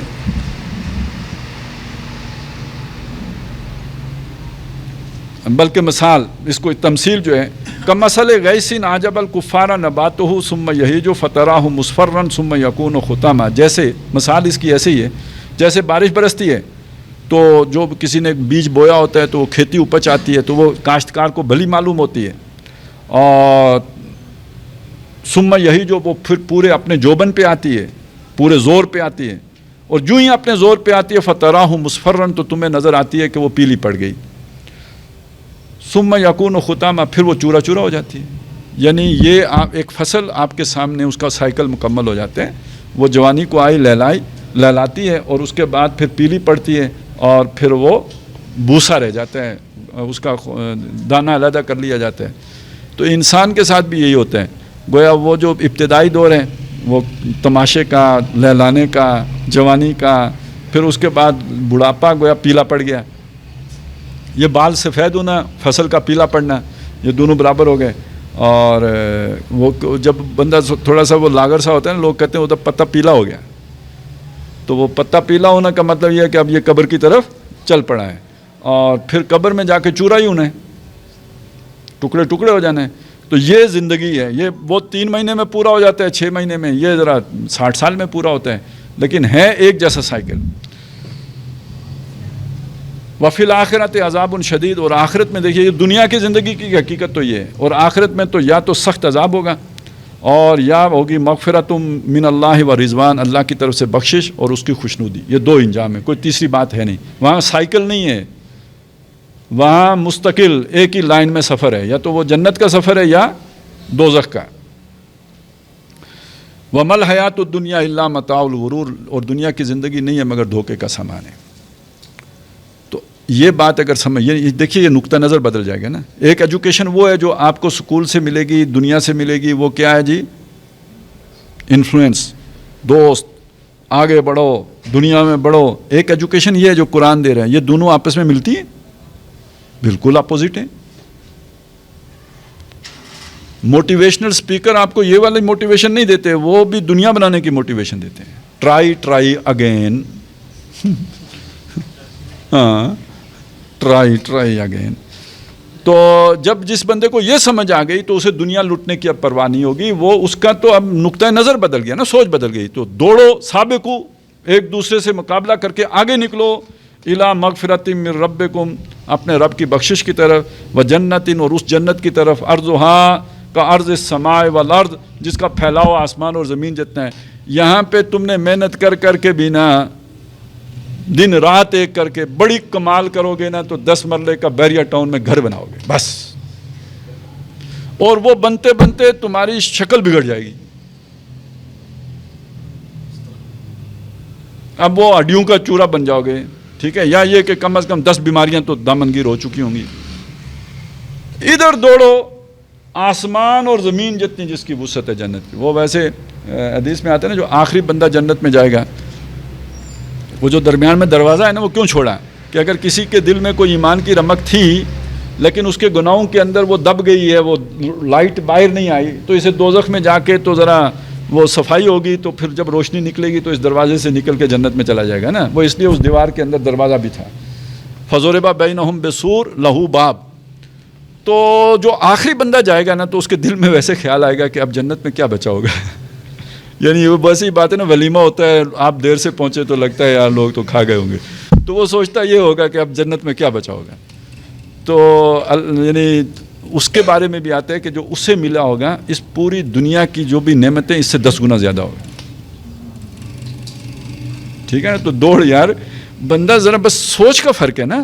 لالچ ادھر کرو، محنت ادھر کرو. سابقوا الی مغفرۃ من ربکم وجنۃ ارضھا کعرض السماء والارض اعدت للذین آمنوا باللہ ورسلہ، جو تیار کی گئی ہے ان لوگوں کے لیے جو اللہ اور اس کے رسولوں پر ایمان رکھتے ہیں.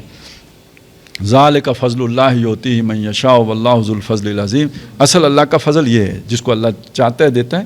یعنی جس کی سوچ میں یہ تبدیلی آ گئی اس پر اللہ کا فضل ہوا ہے، اور جس کی سوچ میں دنیا چھا گئی اس پر اللہ کا غضب ہوا ہے، فضل نہیں ہوا ہے. ما اصاب من، یہ ایک اور بہت اہم بات سمجھائیے. ہوتا ہے نا جی یہ تکلیف آ جائے گی، یہ مصیبت ہے. ما اصاب من مصیبت فی الارض ولا فی انفسکم الا فی کتاب من قبل ان نبرأها. کوئی مصیبت نہیں آتی نہ زمین میں نہ تمہاری جانوں پر، بیماری، دکھ، تکلیف، مگر وہ پہلے سے کتاب میں طے ہوتی ہے. تمہاری حکمت عملی سے وہ بدل نہیں سکتی. وہ کوئی آدمی حکمت سے اس چیز کو تبدیل نہیں. اب مشرف صاحب کی حکمت سے وہ بدلی تو نہیں نا، پتھر کے دور میں تو آ ہی گئے. نہیں ٹلا، پتھر کا دور نہیں ٹل سکا تو آ ہی گیا جی. یہی لوگوں کے ساتھ ہوتے ہیں. باقی زیادہ سے زیادہ کیا فرق پڑ جاتا ہے؟ اتنا فرق پڑ جاتا ہے. آپ جہاد میں جاتے، ہو سکتا ہے وہاں آپ کو گھٹنے میں گولی لگتی، ٹانگ کٹ جاتی، یا کوئی آ کے پاس بم پھٹتا اس سے ٹانگ اڑی جاتی، تو آپ نہیں گئے. آپ کو کیل لگی گھر میں، آپ نے ٹیکا نہیں لگوایا، بعد میں بگڑ گیا، وہ گینگرین بن گئی اور ڈاکٹر نے ٹانگ کاٹ دی. جس نے کٹنا ہے ٹانگ نے وہ تو کٹ کے رہے گی، اس کو تو کوئی نہیں بچا سکتا. پائی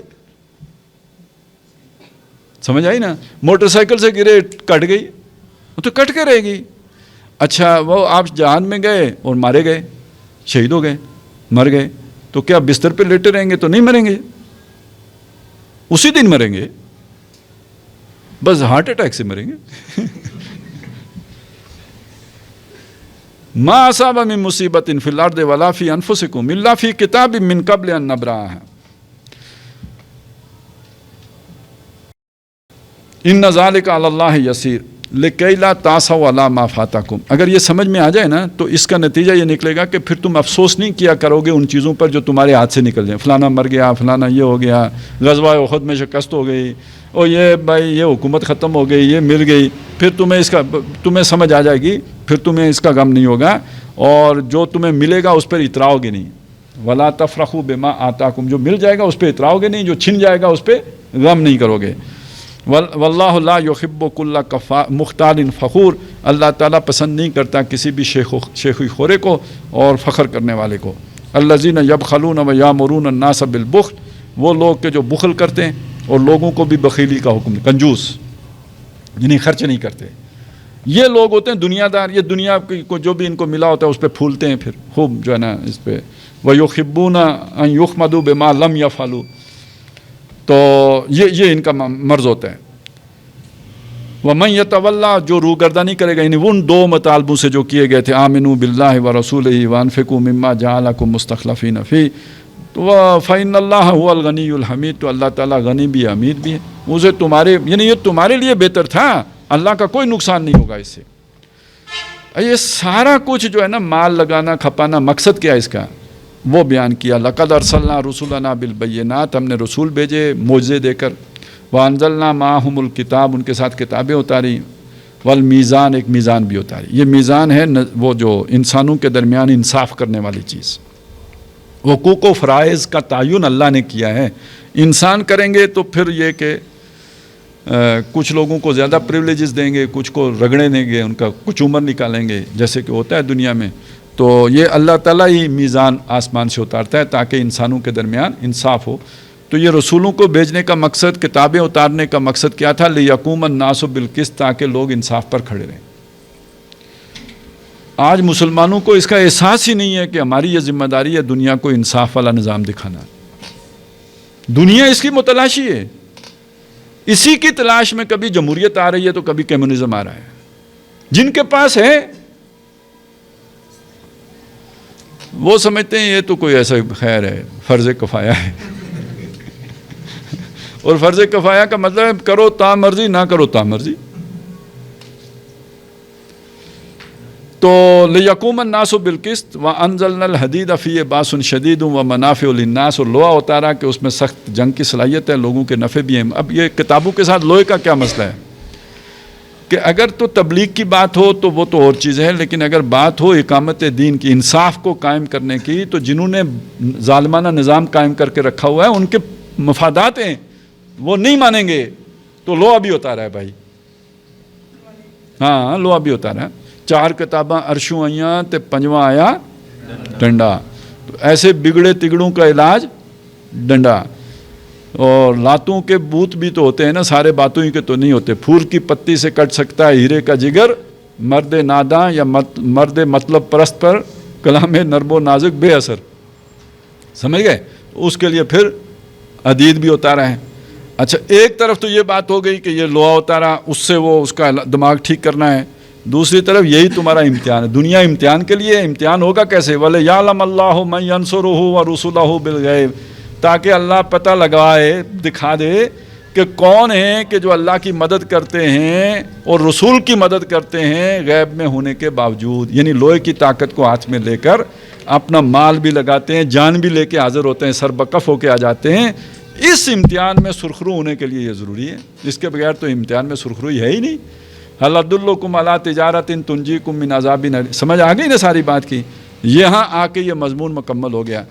اب اس کے مقابلے میں نیکی کا ایک تصور ہوتا ہے کہ وہ نظام تو قائم نہیں کرنا، انصاف کی بات نہیں کرنی، لیکن یہ کہ آپ نے جو ہے نا وہ گٹ پکڑنی ہے، کہیں کونے میں بیٹھنا ہے، اللہ اللہ کرنا ہے. یہ رہبانیت ہے. اگلے رکوع میں رہبانیت کا وہ فلسفہ آ گیا. یہ ہم نے فرض نہیں کی تھی ان پر. اللہ سے انہیں محبت تھی. اللہ کی محبت کا مظہر یہ ہے کہ اللہ کے نظام کو، اللہ کی بادشاہی کو قائم کرنے کی کوشش کرو. انہوں نے اس سے منہ موڑا اور جا کے رہبانیت اختیار کر لی.